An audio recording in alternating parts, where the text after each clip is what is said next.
Mickey Rourke's name once evoked images of a young, smoldering talent with limitless potential, but his star burned bright and fast, only to fade over a period marred by career missteps and personal demons. Join Facts First as we explore the roller coaster life of Mickey Rourke. Early promise.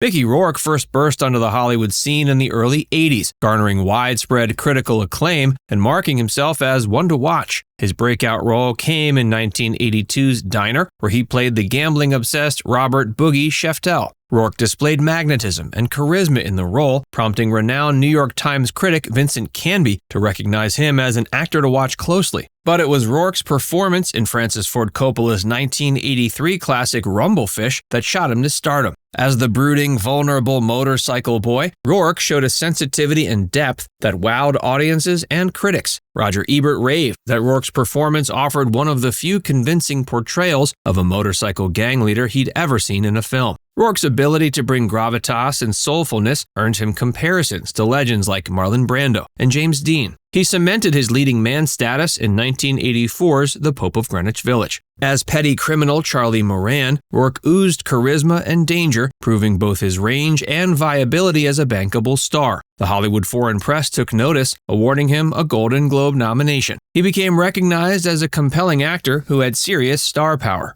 His smoldering good looks led to People magazine naming him the sexiest man alive in 1986. But behind his meteoric rise, Rourke later admitted he struggled with the pressures of overnight fame. Never fully comfortable in the Hollywood ecosystem, he bristled at the publicity demands of studios and chafed under the constraints of traditional filmmaking. These tensions soon would boil over, but for a brief period in the 80s, Mickey shined as brightly as any young star. Difficult reputation. As Mickey Rourke's fame grew in the 1980s, so too did his reputation as a difficult actor who was nightmarish to work with. He increasingly clashed with directors over his acting process, which relied heavily on improvisation rather than sticking to scripts. He would often rewrite his lines moments before filming, throwing off fellow actors. During 9.5 weeks, director Adrian Lyne stationed guards outside Rourke's hotel room to prevent him from partying all night before shoots. He also frequently skipped rehearsals, preferring to develop characters independently. This unorthodox approach aggravated many filmmakers. Director Alan Parker, who collaborated with Rourke on the film Angel Heart, notably said working with Mickey was unpredictable and hazardous, as one could never anticipate his next move on set. His difficult reputation was further fueled by his hot temper and volatility. He was prone to profanity-laced outbursts when angered, terrifying many crews into silence. Compounding matters was Rourke's well-known substance abuse, including heavy drinking, that added to his unreliability on set. Co-star Kim Basinger attested that kissing him was like kissing an ashtray. As Rourke's antics worsened, studios became increasingly hesitant to work with him. He developed a reputation for being egotistical and difficult, traits amplified by critical comments he made about Hollywood and the press. Directors dreaded the headaches Rourke brought to projects. One studio exec commented that while Rourke's talent was undeniable, it didn't compensate for the difficulties he created on set, vowing not to work with him again. This perception caused irreparable damage to Rourke's career. Talent could only take him so far if his volcanic personality kept burning bridges. Rourke later admitted he was self-destructive and said the acting craft made him feel some sort of guilt. Personal struggles.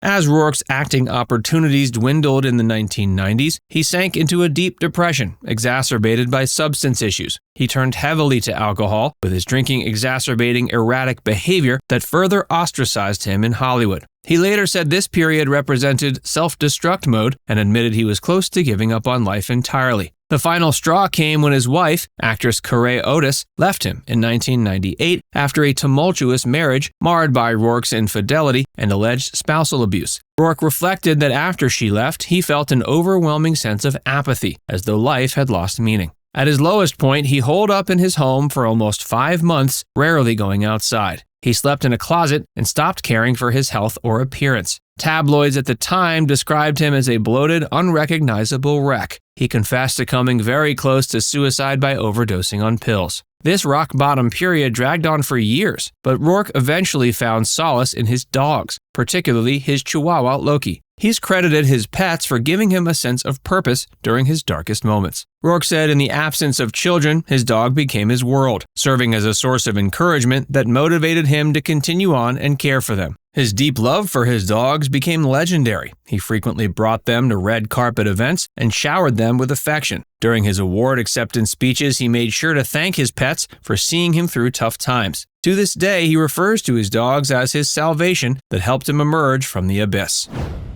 Financial troubles.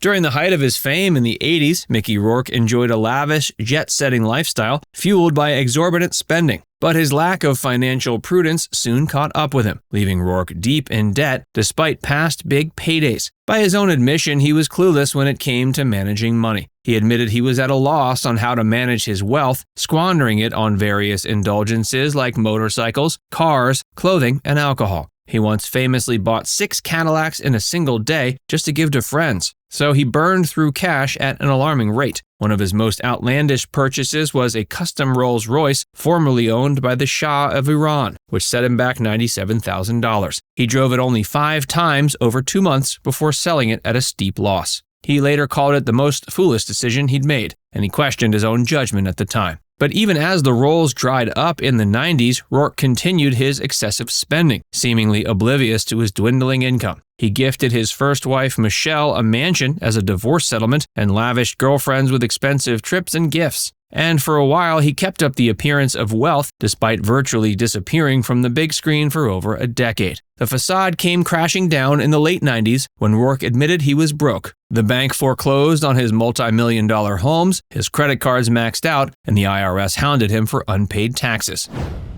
Comebacks and conflicts. Mickey finally experienced a career resurgence in 2008 with his Oscar-nominated performance in The Wrestler, but the comeback proved short-lived, hampered by his outspokenness and eccentric behavior. Major roles followed in films like Iron Man 2 and The Expendables, suggesting Rourke had finally exorcised the demons that plagued his reputation. But old habits die hard. Rourke soon made headlines for publicly slamming Marvel over creative differences on Iron Man 2. He also admitted taking on projects like 13 solely for the paycheck, dismissively referring to them as terrible. Throughout the 2010s, his candor increasingly rubbed Hollywood the wrong way. He continued trashing directors and studios, most notably calling director Tony Scott a cold-blooded moron after they clashed on the set of The Last Outlaw. He also drew criticism for expressing sympathy towards disgraced mogul Harvey Weinstein amid the Me Too movement. He also made questionable choices like undergoing additional plastic surgeries that rendered his face almost unrecognizable. Now it's time to hear from you. What's your favorite Mickey Rourke performance? Let us know in the comments section below.